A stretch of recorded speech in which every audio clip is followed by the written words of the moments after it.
अफसाने का उन्वान है ना करदा गुनाही।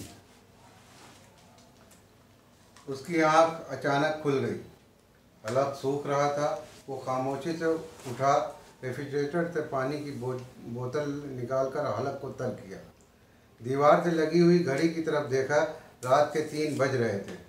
उसकी नींद आंखों से ओझल हो चुकी थी। वो बैठक में चला गया। वहाँ पड़ी हुई आराम कुर्सी पर बैठ गया।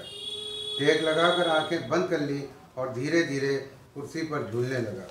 वो उस ख्वाब के बारे में सोचने लगा जिसकी वजह से ही उसकी नींद में खलल पड़ा था और वो जाग गया था। उसका हाल सूख गया था। उसने उस ख्वाब पर जब गौर किया तो उसे महसूस हुआ कि उस ख्वाब में देखने वाला हाथी कोई और नहीं बल्कि वो खुद ही है। वो हाथी एक बड़े से हाल नुमा कमरे में एक कोलू नुमा मशीन को चला रहा था। वो मशीन के डंडे से बंधा हुआ था जिसके सबब वो उस मशीन से आज़ाद भी नहीं हो सकता था और उस मशीन के चारों तरफ चक्कर लगाने को मजबूर था। जिससे मशीन चल रही थी उस मशीन को वो हाथी चलाता जा रहा था बग़ैर रुके हुए, बग़ैर थके हुए, जबकि उसका जिस्म एक दीवार से लगातार रगड़ खा रहा था जिसके बाइस वो ज़ख्मी हो गया था। लेकिन उस हाथी को अपने ज़ख्म की परवाह न थी। वो दर्द से बेगाना, तकलीफ़ से नाआशना एक रोबोट की तरह उस मशीन को चलाने का फ़र्ज़ अंजाम दे रहा था।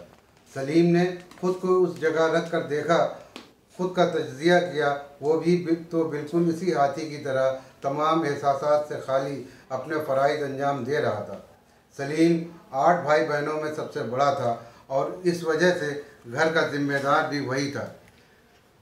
घर का भार उसी पर था। वालिद सरकारी नौकरी से सुबुकदोश होकर पेंशन ले रहे थे। 2 बहनों की शादी हो चुकी थी। 2 छोटी बहनें शादी के लायक थीं।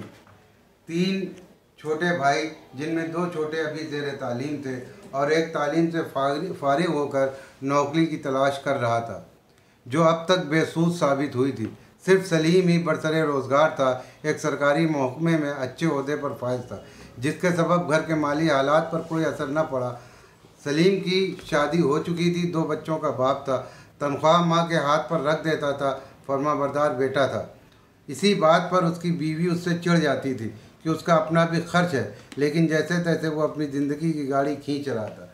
अपनी बीवी और बच्चों से ज़्यादा वो अपने भाई बहनों और माँ बाप पर ध्यान देता था। इतना सब करने के बावजूद भी सलीम से कोई खुश न था।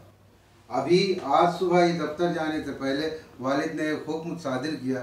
सलीम, जी अब्बू, वकील अहमद की फ़ीस जमा करनी है और 50,000 रुपये की ज़रूरत है। उसका इंतज़ाम आज शाम तक हो जाना चाहिए। लेकिन अब्बू, मैं इंतज़ाम कहाँ से करूँगा? कहाँ से करूँगा क्या के मतलब? और क्या, तनख्वाह तो मैं अम्मी को दे देता हूँ। फिर मुझे ना बताओ तुम। दाई से पेट नहीं चिपता। सलीम मियाँ, क्या मैं नहीं जानता कि तुम्हारी तनख्वाह में इजाफा हो चुका है? लेकिन अब्बू, लेकिन कुछ नहीं। मैंने जो कह दिया बस। मेरे पास इतने रुपए नहीं हैं कि मैं कहाँ से लाऊंगा? किसी से भी, कहीं से भी। क्या मैंने इसी दिन के लिए तुझे पाला पोसा था कि तू सहारा बनने की बजाय बीवी का गुलाम हो जाए? इसमें बीवी कहाँ से आ गई? अच्छा, तो बीवी को कुछ न कहो, मियाँ को बहुत नागवार गुजरता है। माँ ने तंजन कहा। अब्बू, बेकार बहस से कोई फ़ायदा नहीं। दफ्तर की देर हो रही है, मैं निकल रहा हूँ। खुदा हाफिज़। रुपयों का इंतज़ाम कर लेना या दूसरे घर का। सलीम बैठा सोच रहा था कि किसी को उसकी कोई फिक्र नहीं। ये घर जिससे निकलने की धमकी मिल रही है उसकी किस्तें भी वही भर रहा है। उसके होंठों पर एक दर्द भरी मुस्कुराहट नमूदार हुई। दफ्तर से लौटा तो बीवी ने कहा, बच्चे को डॉक्टर के पास ले जाना है, उसको सुबह से दस्त आ रहे हैं।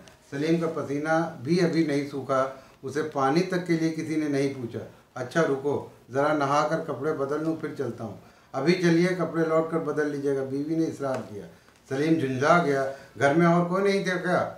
उसे दिखला लाता। जमील कहाँ है? वो बाजार गया था, लौट कर आया तो थका हुआ था, इसलिए वो नहीं गया। इस बात का जवाब उसकी वालदा ने दिया। और वकील अहमद ये हल जोत कर आए थे? सलीम की आवाज़ में तलखी थी। और कोई नहीं था तो आप ही चली जाती। मेरे पैरों में दर्द था। सबको कुछ न कुछ परेशानी थी, सिर्फ एक मैं ही लोहे का बना हुआ हूँ ना। दर्द होता है, न तकलीफ़ होती है, न थकता हूँ। उसने बच्चे की तरफ देखा। वो रो रहा था। उसे तकलीफ़ बहुत थी। वो उसे लेकर चलने लगा तो उसके वालिद ने आवाज़ दी, सलीम जी, रुपयों का इंतज़ाम हुआ? उसने कोई जवाब ना दिया और घर से बाहर निकल गया। सलीम अपनी सोच के सहरा से निकलकर फिर वहीं आ गया। उसने गर्दन घुमाकर देखा, बीवी बड़े इत्मीनान से सो रही थी। भाई बहनों के कमरे में भी सुकूत तारी था। अगर कहीं हलचल थी तो वो सिर्फ उसके अंदर। वो कुर्सी पर बैठा सोच रहा था कि वो 50,000 का इंतज़ाम कैसे करेगा। यही सोचता वो फिर अपने उसी ख्वाब की तरफ मुड़ गया जिसे देखते ही उसकी आंख खुल गई थी। हाथी अब भी लगातार मशीन को खींच रहा था और मशीन चल रही थी। गौर से देखा तो उसे लगा कि ये मशीन तो उसका अपना घर है जिसको वो चला रहा था। इसी हाथी की तरह बिना थके बगैर अपनी परवाह किए सलीम फिर ख्वाब से बाहर आया। हाथी से खुद का मुवाजना करने लगा। कई दिन से उसके सर में शदीद दर्द उठता था और चक्कर भी आ रहे थे। आंखों के सामने अंधेरा छा जाता था। एक रोज़ उसने बीवी से कहा, सुनो यार, इधर कुछ दिनों से सर में शदीद दर्द उठ रहा है, सर घूमने लगता है, अगर बैठ ना जाऊं। सर में दर्द तो मेरे भी बहुत है, लेकिन क्या फ़ायदा, किसको बताऊं, कोई सुनने वाला नहीं। बीवी ने उसकी बात पूरी भी ना होने दी और ख़ुद की परेशानी बतानी शुरू कर दी। तो सलीम उठकर बाहर माँ के पास आ गया। क्या हुआ? माँ ने उसके चेहरे पर परेशानी देखते हुए पूछा। उसने माँ को अभी अपनी हालत के बारे में बताया। सोचता हूँ किसी डॉक्टर को दिखा दूँ। इसमें डॉक्टर को दिखाने की क्या बात है? गर्मी की वजह से ब्लड प्रेशर लो हो जाता है, शिकंजी वगैरह पियो, ठीक हो जाएगा। जी बहुत अच्छा। सलीम ने सिर्फ इतना कहा। यह कहकर वो जैसे ही उठा उसका सर घूम गया, लेकिन उसने खुद को संभाल लिया। वो काफ़ी थका हुआ था इसलिए लेट गया। अभी उसने आंखें बंद ही की थी कि उसकी बीवी आई और कहा, सुनिए, हाँ मुझे कपड़े लेने हैं, खाला की लड़की की शादी है। तो क्या, उसके लिए तैयारी तो करनी ही। क्या वहाँ मैं अपनी बेइज्जती कराऊंगी? कल चलूँगा, आज मेरी तबीयत ठीक नहीं है। हाँ, अभी माँ या बहनों ने कहा होता तो सब ठीक हो जाता। मेरी आपको फिक्र ही कहाँ है। देखो, अब हंगामा मत करो, मेरे सर में शदीद दर्द है। चलिए ना, बाहर चलेंगे तो सर का दर्द ठीक हो जाएगा। अरे यार, तुम समझती क्यों नहीं हो? मेरा सर घूम रहा है, मैं गाड़ी नहीं चला सकता, तुम्हें सिर्फ अपनी पड़ी रहती है। कम से कम तुम तो मेरे बारे में सोचा करो। हाँ हाँ, मैं ही ख्याल रखूँ, आपका तो कोई फ़र्ज नहीं है। यह कहकर वो रोने लगी। सलीम ने गुस्से को जब्त करते हुए कहा, अच्छा चलो तैयार हो, मैं चल रहा हूँ। खुदा के वास्ते ये रोना धोना बंद करो। उसने फ़ौरन अपने आंसू पोंछे और तैयार होने लगी। सलीम की सेहत दिन ब दिन ख़राब हो रही थी, बिल्कुल उसी हाथी की तरह, लेकिन किसी को उसकी फिक्र न थी। सभी को उसका फ़र्ज याद दिलाते रहते थे। भाई की पढ़ाई, बहनों की शादी और वालिदैन की खिदमत उसका फ़र्ज था। बीवी बच्चों की ख्वाहिशात पूरी करना उसका काम था, लेकिन सलीम के लिए किसी का कोई फ़र्ज नहीं था।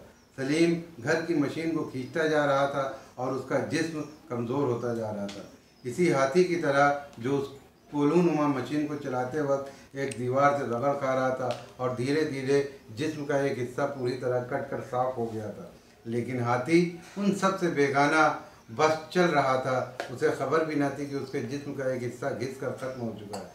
सलीम दफ्तर के काम में मसरूफ़ था कि अचानक गिर कर बेहोश हो गया। दफ्तर के लोग उसे डॉक्टर के यहाँ ले गए। डॉक्टर ने फ़ौरन सीटी स्कैन कराया और बड़े ही हैरत से सलीम के साथियों का चेहरा देखने लगा। उसके दोस्त अनवर ने पूछा, क्या बात है डॉक्टर साहब? उन्हें तो ब्रेन ट्यूमर है और वो भी लास्ट स्टेज पर है। क्या मतलब डॉक्टर साहब? अनवर ने हैरत से पूछा। मतलब ये, उसको सर में ट्यूमर है और वो बहुत पुराना, वो ख़तरनाक शक्ल इख्तियार कर चुका है।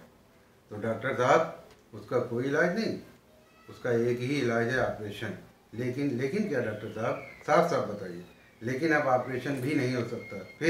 फिर क्या? अब इनके पास ज़्यादा से ज़्यादा 6 से 8 महीने हैं और बचे हैं। लेकिन मुझे हैरत इस बात की है कि इसने इतनी लापरवाही क्यों बरती? हो सकता है इसको पता ही न चला हो। अनवर ने अंदाज़ा जाहिर किया। पता कैसे न चला होगा? इस मर्ज में सर में इतना शदीद दर्द होता है कि बर्दाश्त नहीं होता। ये इस दर्द को किस तरह बर्दाश्त करता था? और साथ साथ चक्कर आना, आंखों के सामने अंधेरा छा जाना, अचानक सर घूम जाना, ये सब शुरुआत से ही होने लगता है। इसे कितनी देर में होश आ जाएगा? अनवर ने दरियाफ्त किया। थोड़ी ही देर में। सलीम को होश आया तो खुद डॉक्टर के यहाँ देख कर हैरान था। उसने अनवर से इशारों में पूछा। अनवर की आंखों में पानी छलक रहा था। उसने अपना चेहरा घुमाकर भीगी पलकों को पोंछा और मुस्कुराते हुए कहने लगा, क्या यार, औरतों की तरह बेहोश हो जाते हो?